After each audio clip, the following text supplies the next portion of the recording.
Жаһандық індет баяулағаннан кейін көптен күткен туристік тренд қайта келді. Әлемнің беделді туристік бренді Lonely Planet әлемнің түкпір-түкпірінен келген туристер мен жазушылардың сауалнамасы арқылы қызметкерлер мен блогерлердің жан-жақты пікірлеріне сүйене отырып, сарапшылар тобы жақында арналған қаланы оның тұрақтылығы, қауіпсіздігі, халқының денсаулығы және туризмдегі инклюзивтілігі, сондай-ақ туристердің сол қалаға баруға дайындығы мен күтулері негізінде таңдады. Әлемдегі үздік 10 ең жақсы туристік қалалар, туристерге саяхаттау үшін ең жақсы қала таңдауларын көпшілікке ұсыну үшін. Бүгінгі бақылаулар 2022 жылы Lonely Planet таңдаған әлемдегі ең танымал 10 қаланы қарастырайық.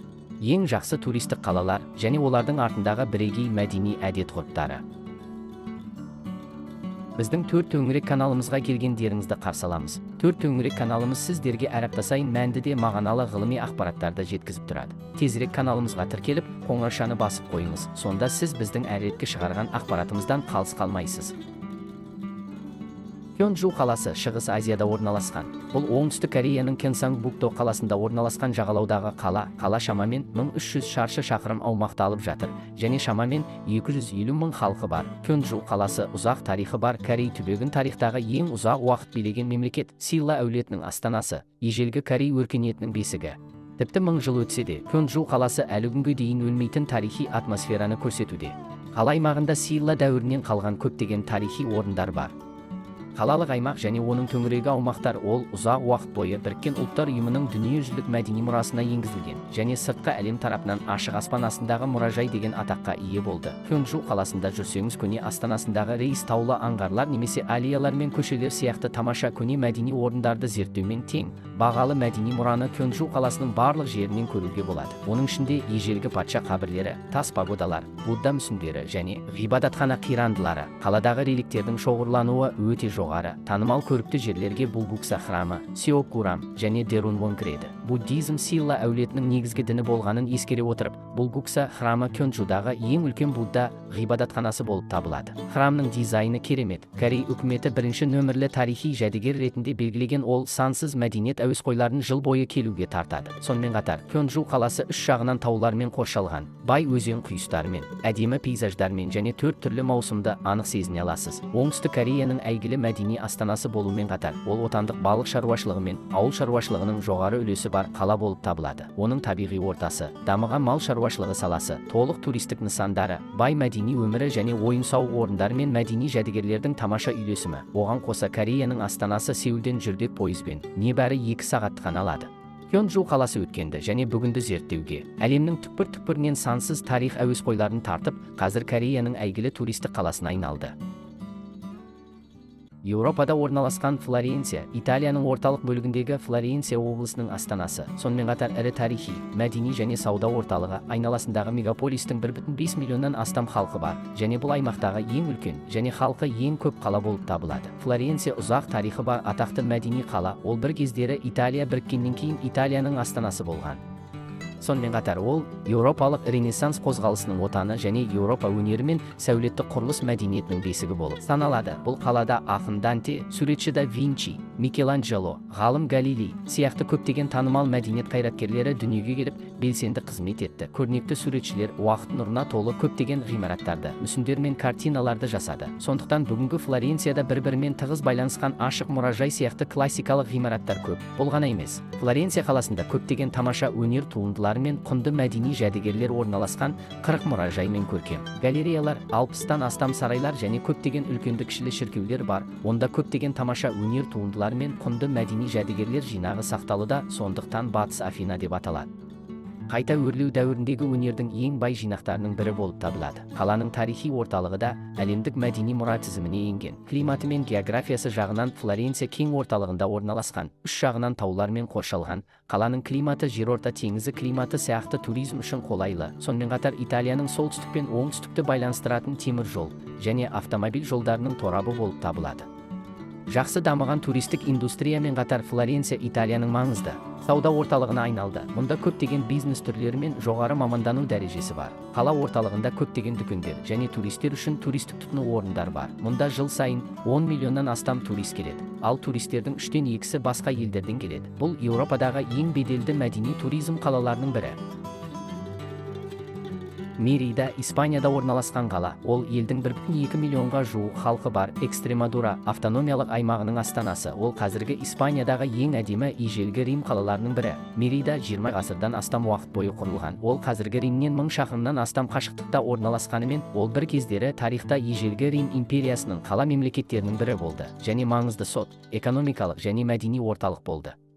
Ежелгі Рим өркениетінің көрнекті сәулет өнерінің арқасында Меридада әлі де көптеген толық римдік қирандылар бар. Территориядағы ең танымал тарихи орындарға су өткізгіш көпірі, Рим көпірі, Диана храмы, Рим театры мен аренасы және кең көлемді көне ескерткіштер жатады. Ежелгі Рим театры біздің дәуірімізге дейінгі 1 ғасырдың басында салынған және 6000 көрерменді сыйдыра алады. Орындар 3 қабатқа бөлініп, баспалдақ түрінде орналастырылған. Оның алдында жарты шеңберлі хор айтатын сахна орналасқан. Сахнада 2 қатар керемет мәрмәр колоннадалар бар. Бағаналар арасында қашалған Рим мифологиялық фигуралар мен император мүсіндері бар. Сахна демалу және ойын-сауық үшін атриуммен жабдықталған. Жалпы дизайны өте керемет. Бұл Меридадағы ең биік ежелгі Рим ескерткіші және Испанияның 12-ші ұлттық қазынасының бірі. Ол 1993 жылы дүниежүзілік мәдени мұраға енгізілген. Театрдың қарама-қарсы жағында тағы бір атақты жәдігер, Колизей бар. Ол біздің дәуірімізге дейінгі 8-ші жылы салынып бітті. Ол негізінен дуэлистер қойылымдар мен аңдар жекпе-жек үшін пайдаланылды. Солтүстік пен оңтүстік шеттерде дуалистерге арналған бөлмелер мен қоршаулар бар. Бұл Мериданың басқаша тарихи символы. Театр мен арена 20 000 көрерменді сыйдыра алады. Ол сол кездегі Рим империясының даңқты тарихын бейнелейді. Сонымен қатар ол туристер ең көп келетін орын болып табылады. Испания Еуропадағы ең ыстық ауа райы бар елдердің бірі екенін ескерсек, оның аудандарының көпшілігінде қоңыржай жерорта теңізі климаты бар және жылына 3000 сағаттан астам күн сәулесінен ләззат алады. Бұл оны барлық маусымда саяхат пен демалыс үшін қолайлы етеді. Мерида Испанияның бірегей мәдени стилін білу және көру үшін жыл бойы сансыз тарих әуесқойларын тартатын испандық мәдени туристік курортқа айналды.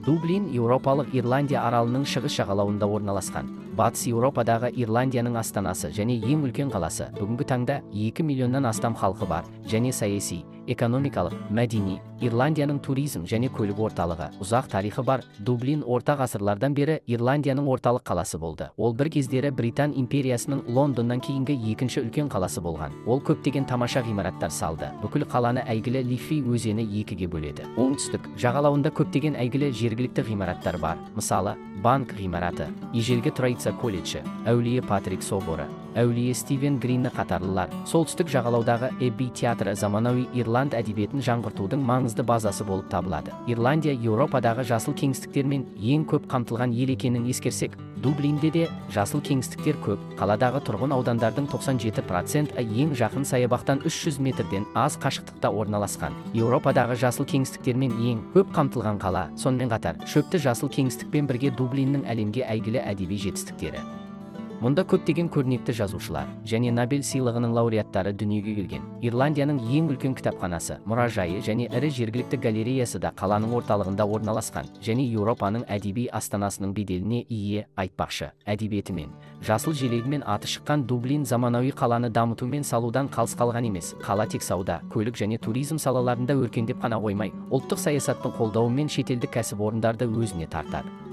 Мұнда көптеген технологиялық компаниялар қоныстанған. Тек американдық компаниядан 600-ден астамы бар. Ол Еуропалық Кремний алқабы деген атаққа ие. Бұл сонымен қатар Еуропадағы ең жас қалалардың бірі. Тұрғындардың 50% 25 жасқа толмаған. Қала орталығы пабтар мен ойын-сауық орындарына толы. Мұнда ойын-сауық үшін көптеген жас қанды тартады. Бұл сонымен қатар әлемдегі түнгі өмірдің ең танымал қаласы, ең көп ақша жұмсайтын аймақтардың бірі болып саналады.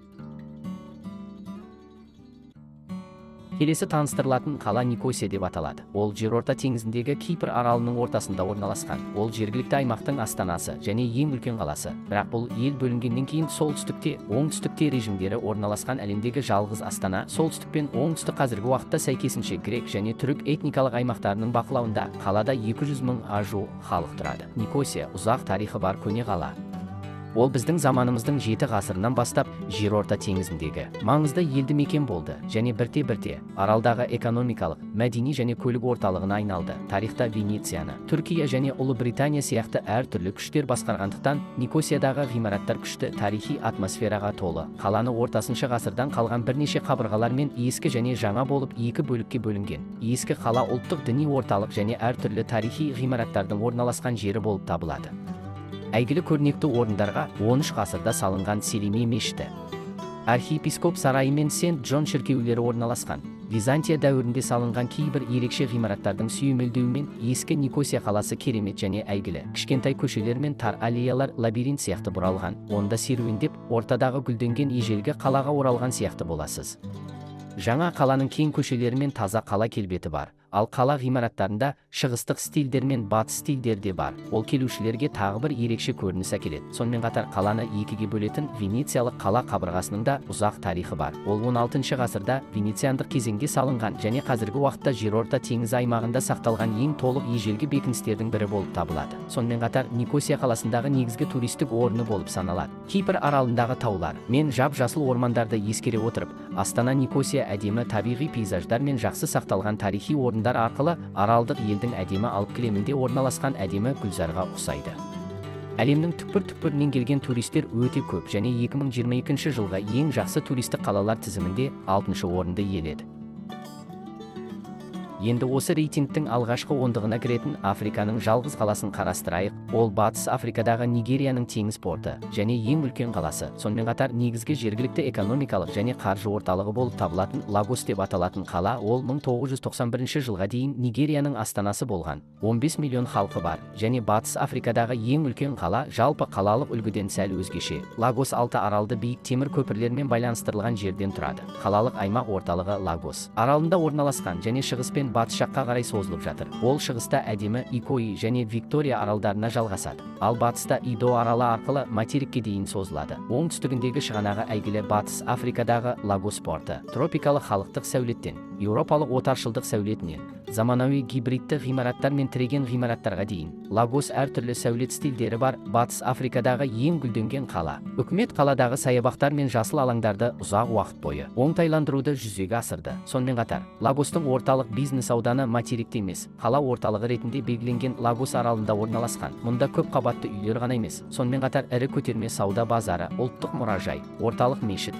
мемориалдық зал, Христос соборы қатарлар бар. Келуші туристер Африканың бірнеше заманауи қалаларында болған кезде бұл жердің бірегей тарихы мен мәдениетін тамашалауға мүмкіндік береді және Африка аймағы туралы ойларыңызды өзгертеді. Бұл ғана емес, бірқатар аралдардан тұратын Лагостың айналасы шығанақтар мен көлдермен қоршалған. Қала көлге іргелес болғандықтан теңіз және құрлық қатынасы өте ыңғайлы. Сонымен қатар, күн жыл бойы жарқырап, теңіз самалы соғады. Лагос экваторға жақын, бірақ өте ыстық емес. Оған сыртқы әлем Африканың Венециясының беделін берді және бұл Батыс Африкадағы заманауи қала туризм үшін бірінші таңдауға ие. Атланта Америка құрама штаттарының оңтүстік шығысында орналасқан. Ол Джорджия штатының астанасы және ең ірі өнеркәсіптік сауда қаласы. Сонымен қатар аймақтың мәдени және экономикалық орталығы.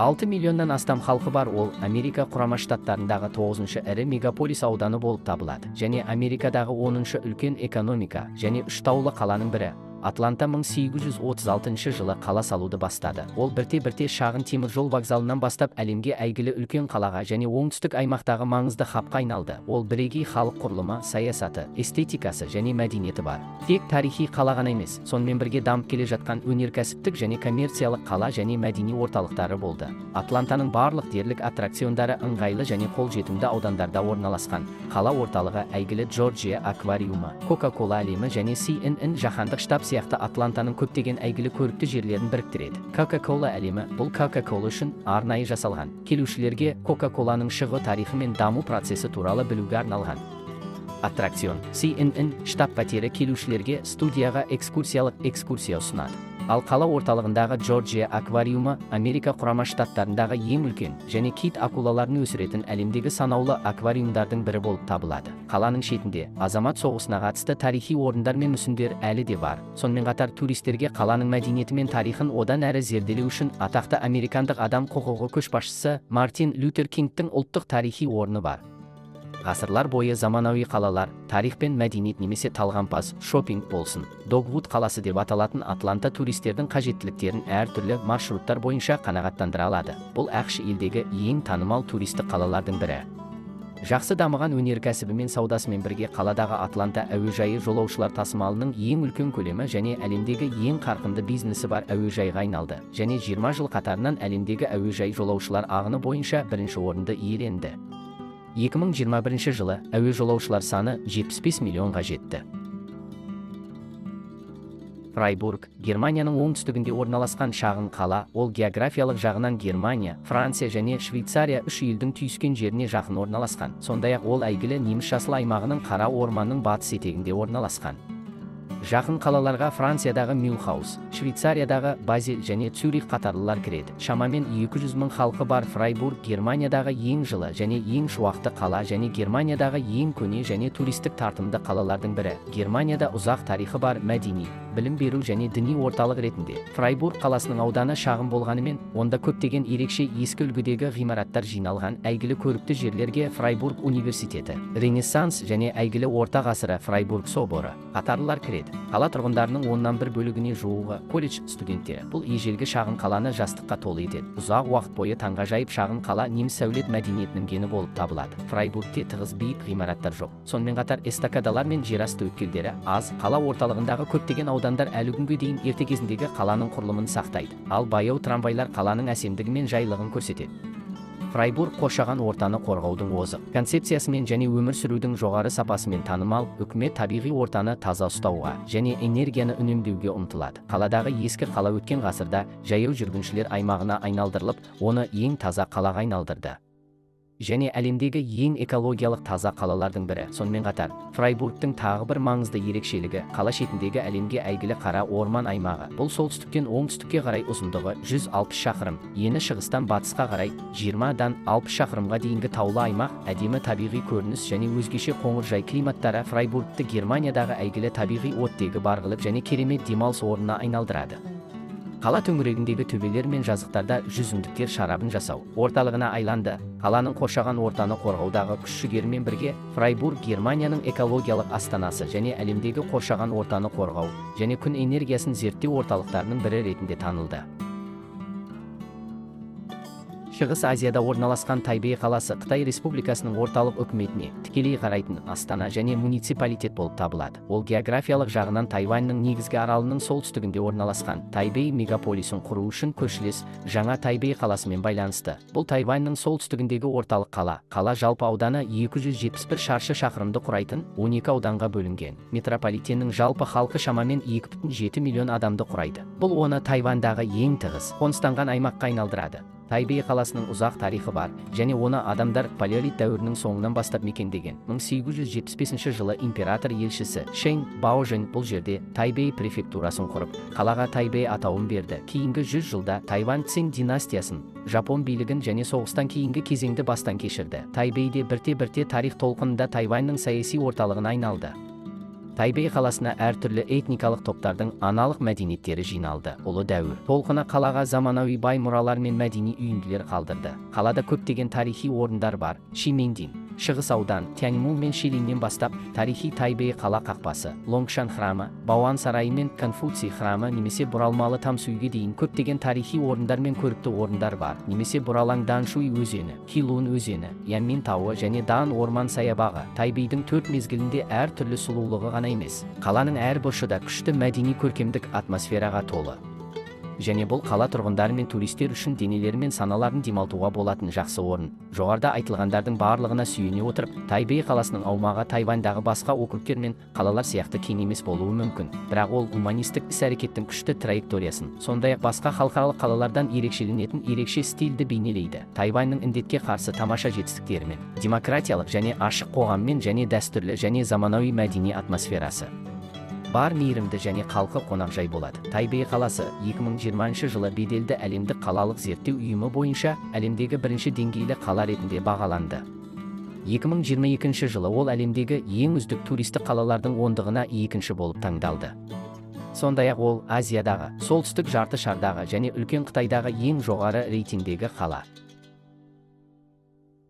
Окленд оңтүстік жарты шарда орналасқан және Жаңа Зеландиядағы жағалаудағы қала, Океаниядағы аралдық мемлекет. Бұл Жаңа Зеландиядағы ең көп қоныстанған аймақ және аймақтағы ең үлкен қала. Ел халқының 1/3 қоныстанған. Бұл сонымен қатар Жаңа Зеландияның өнеркәсіптік және сауда орталығы және бастапқы астананың орны. Ұзақ уақыт бойы әлемдегі ең жақсы өмір сүретін қалалар немесе туристік аймақтар тізімінде болсын. Окленд қаласын көру қиын емес. Жаңа Зеландияның ең дамыған аймақтарының бірі ретінде Окленд оңтүстік жарты шардағы маңызды жүк тасымалдау орталығы ғана емес, сонымен қатар туристер үшін негізгі кіру және шығу нүктесі болып табылады. Ол бизнесте, өнерде және білімде таптырмас маңыздылыққа ие, қала дамыған экономикасымен, жайлы ортасымен және өмір сүру деңгейінің жоғары сапасымен әйгілі. Сонымен қатар ол әлемдегі желкенді қайықтар саны ең көп қала. Оған сыртқы әлем желкендер қаласы деген атақ берді. Окленд қаласы 8 ауданнан тұрады. Қала солтүстік және оңтүстік болып екі бөлікке бөлінген және Харбор көпірі арқылы жалғасады. Шығанақ бойында заманауи және классикалық Виктория ғимараттары таралған, көшелері таза және тыныш. Бүкіл қала сөнген жанартау кратерінің бойында тұрғызылған, төбелері толқынды болып,